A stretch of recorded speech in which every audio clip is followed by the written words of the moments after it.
This is going to be the best skill box tier list, and you're going to be able to see exactly what you should run on each skill tree. Up first, we have Hakuda.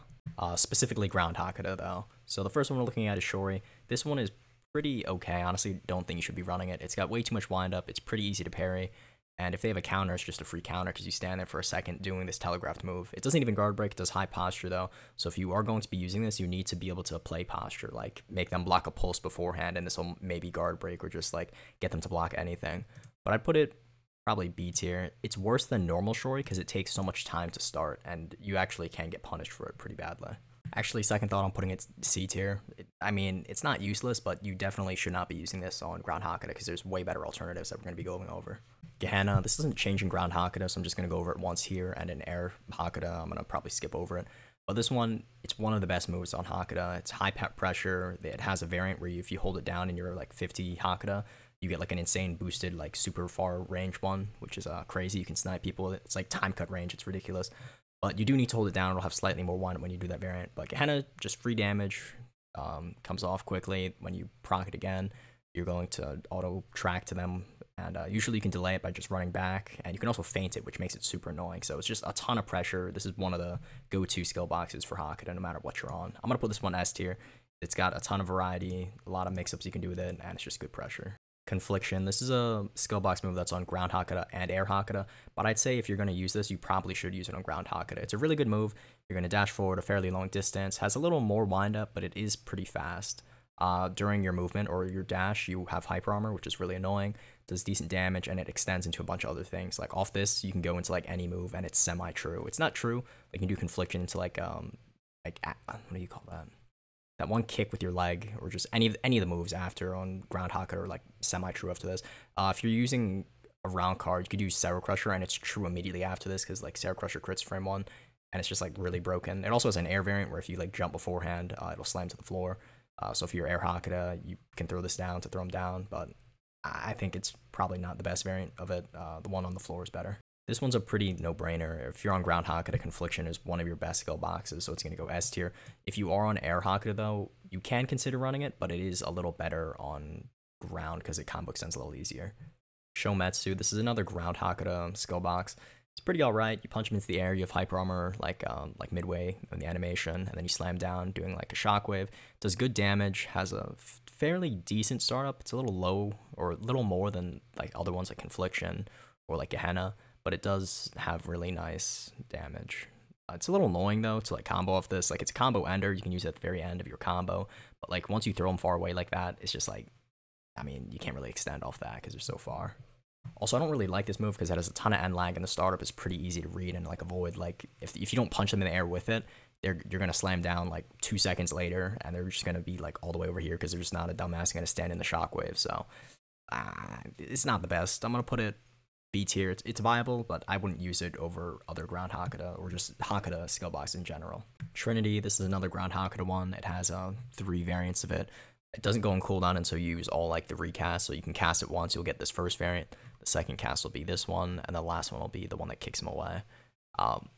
It's a gimmicky skill box in my opinion. It does okay damage, but it's just a little harder to use. Like it's not bad, it's definitely good. It has combo extends because you can just do like an M1 in between and then cast it again, but it's just harder to get it to work than others, and it doesn't really combo extend as nicely as like a Confliction or like a Gehenna. So it's definitely viable. I'm gonna put it like B tier as well. It's good, but I feel like Gehenna and Confliction are the best for ground Hakuda in general. Air Hakuda, we've got Shori. This move is alright. It's a really good combo starter, I guess, but like if they have a brain, they're never going to hit this raw on someone because they'll just parry it, or they'll just block it and then punish you. Like it's pretty easy to like even just dodge this move into like a fast fang or like any fast move, and you just like put yourself into a combo. So it's like kind of dumb. It's kind of a noob skill box. Like yeah, if you need help getting up tilts or just like you want a long range up tilt, it's definitely an option. And there are ways to confirm this. Like for example, on Wind on SR, you can do the one like ground ball move, and then you can do Shori basically true afterwards. So if you have a way to confirm it, it can be viable. So I'm gonna put it like, I'll put it A tier because there's ways to confirm it, but I just don't think it's like the most consistent skill box. So yeah, Confliction, we already saw this. I talked about it before. It doesn't change for air Hakuda. I mean, well, actually it does change for air Hakuda. I wouldn't really recommend it on air Hakuda compared to ground, like I said earlier. It's definitely a good skill box, so it's like S or A tier for sure. Gehenna doesn't change from ground Hakuda, so same rating. It's going to be S tier. Death Flare is probably the best skill box you can use on air Hakuda, especially if you're on like proficiency variant. It gains hyper armor in air while you're doing it, which is dumb. So even if they're trying to like M1 you do Death Flare and then you hyper armor, cheese them, and then you do your combo, whatever. Also, it's just amazing to have a guard break on air Hakuda. This is another option. You've got negation, which almost guard breaks, and it can guard break. Death Flare, though, is a guaranteed guard break. If you end up hitting it, you're going to do like a bar or more of damage because of how you can combo extend. Like in air Hakuda, you want to get a guard break in air because then you can confirm a ton of stuff.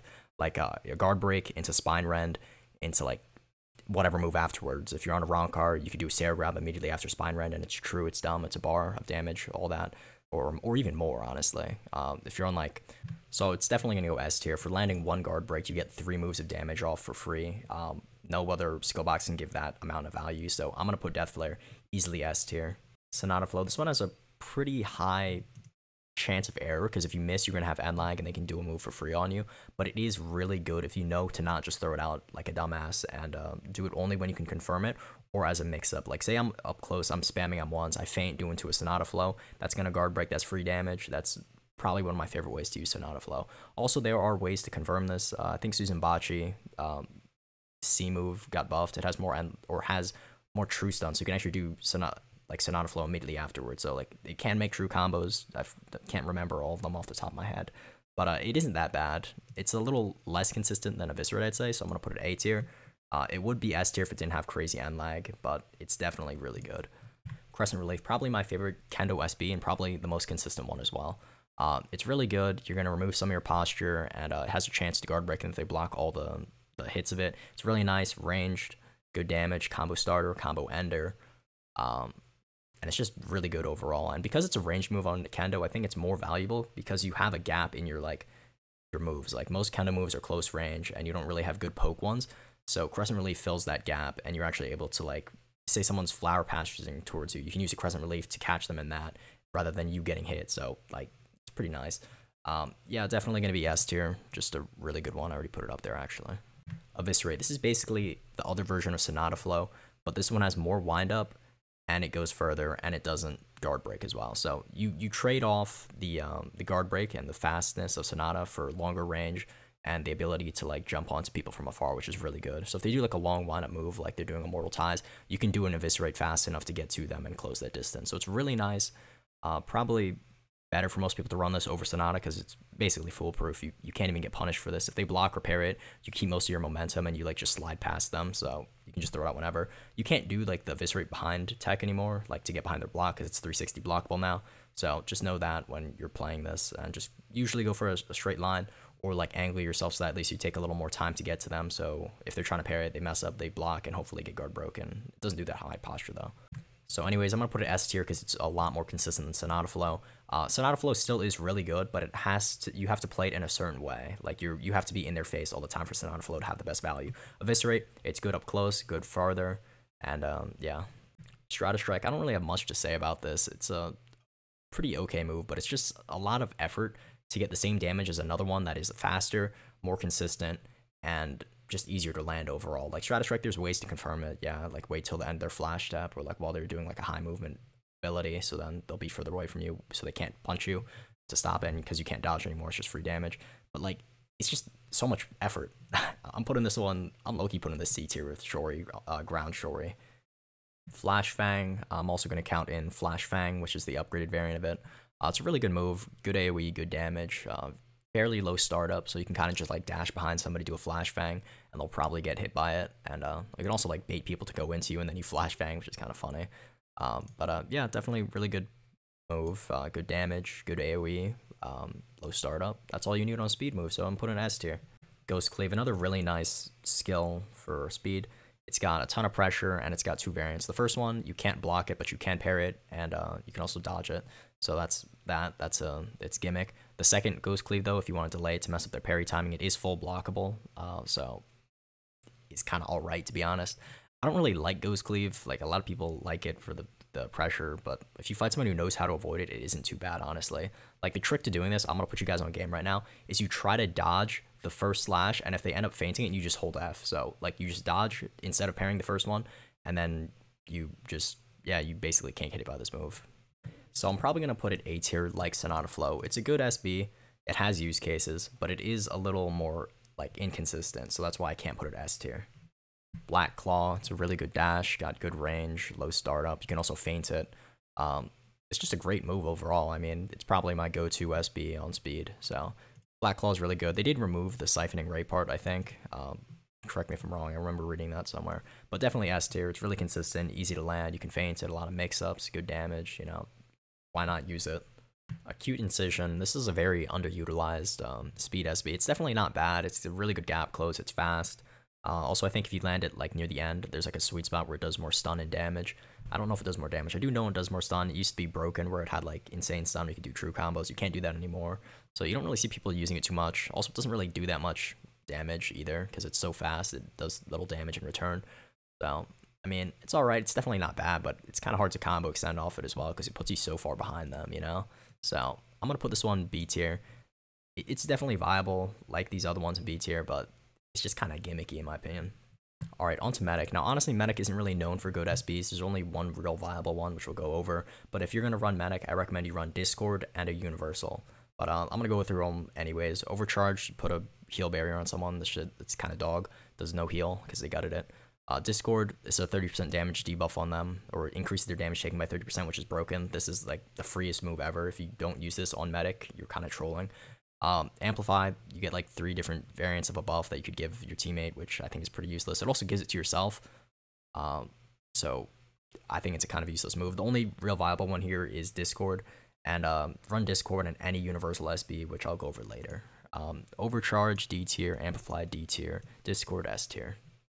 Arrancar Kido, we got Shinten Raiho, really good move, high damage, huge AoE. It guard breaks if you hit the very center of it, so there's kind of no reason you shouldn't be using it. Easy S tier, really good damage move. Goryum Tenmetsu, really good move, disables their moves, and also you can delay it, so like if you're trying to parry it or use it like a counter, you can kind of just spin your mouse, and the dragons will circle before they hit the ground, so that's some tech you could do. It's probably another of the most consistent ones, because you disable their moves, they're just free pickings for you, so easy S tier. Kuryu Shibari, this one's the stun move. It's more of like a cheese one. Like, honestly, getting this to stun someone to use a move isn't really worth it, in my opinion, because you lose out on 2 high-value moves for, like, just the stun that you could just wait for a guard break and then do your silly Teppusatsu Geki Reko thing. Like, I don't really see a point to use this, honestly. It definitely works, I guess, but if you have a brain, you can just hold F and block Kuyo, because it does, like, no posture either. So I'm going to put it B tier. It's viable, but not the best. Arrancar Kido, Sarah Fireflies, do not ever use this move. Does like no posture, takes like forever to hit them. If they have a counter, it's a free counter, and they can just hold F and just like go away. I don't know why you'd ever use that. D tier. Bala Burner, this one's amazing. Puts a ball on them, and if your proficiency variant's gonna blow up 3 times, allowing you to do a true combo off it. It's just really annoying. Once you land this, it's just a ton of pressure. So easily S tier, Bala Burner. Hollow Bite, this is the other one you should probably run. A ton of pressure. If they do have a counter, though, it is pretty predictable, so you want to wait for them to waste their counter, then do it. But it's just a ton of free pressure like Bala Burner. You put it on them, and just spam all your moves while it's on them. So Hollow Bite, S tier. Quincy Kido, Reishi Bomb. This one's pretty good. It actually doesn't have VFX right now, so it's completely invisible when it flies, I think, or blows up. I forget. It guard breaks, does decent damage. Has a ton of startup though. It's definitely good. It has some use cases, especially if you put like a death dealing thing and then you just use this from afar, free snipe. But you don't really see many people use it because of the startup. It's not bad. I'm gonna put it A tier. It's definitely viable. Holy Thunder. This one got gutted. Has a ton more startup. It's easy to block, easy to parry, doesn't even do that much damage or posture anymore, so it's kind of bad now, low-key.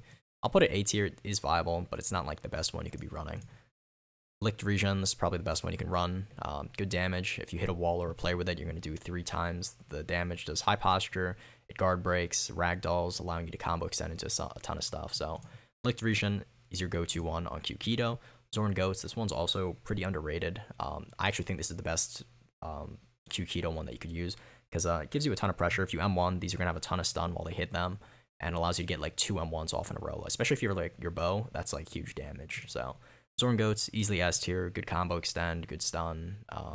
It is a little harder though to use because you do need to M1 them, but you should be M1ing anyway, so it's just a buff to like your close range, which you're usually fairly weak on as Q Kido, so you should be running that. Other 2, Reishi Bomb, Holy Thunder, you can run, but they're a little harder to use. Universal SBs, these are really looked down on, but they're probably some of the most powerful ones out there. So you need to have 25 points in any skill tree to use them. You just right click an SB. But a Sanguine Spear, you're going to have frame 1 hyper armor, and then you're going to do this long range thing. It does take some of your HP. I think it's like a 5 HP hit or like 10 HP. It's fairly big, honestly. Like, it can hurt you if you spam this move too much, but only use it when you can confirm it or you know that you'll be able to get value off it. Like on Hakuda even, I was using Sanguine Spear. It's another guard break option for in air, which is really broken, or just in general for anything. Like if someone's going towards me with like Gehenna, like this auto track, I just do Sanguine Spear in the air or while they're going towards me, because I know I'll have hyper armor and then I'll hit them and make it a fair trade. Also, it's really good. You can just do it off of whatever. Someone's M1ing, you do Sanguine Spear, and then you start your combo now because you hit stun them, which is pretty broken in my opinion. This one's definitely going to go S tier. It's really underrated, but you do need to be wary of the HP hit it does give you, because it can add up over time. Earth Shatter, I actually prefer this over Eviscerate because it's more maneuverable and you can use it as like a second dodge. If you watch my Berserk Kendo video, you'll see I was abusing Earth Shatter and Sanguine, so if you want to see how to use them, you can look there. Earth Shatter, definitely S tier though. Really good maneuverability. It's like Eviscerate, you can use it to like chase people. It also auto connects to people, like it'll auto track you towards them if you're at like a certain angle, which is really nice. Like I could be super far away and then would auto attach them, pulling me all the way over there, which is broken. And it also does decent posture. It's also really hard to parry because it's multi-hit. Sometimes it'll go through and hit him anyways, which is broken. So yeah. Anyways, I'm probably gonna end it here. Anything in S tier, you probably just want to use either 1 or 2 of them. Anything in A to like B is viable, but they're a little harder to use. C and D tier, you shouldn't use at all.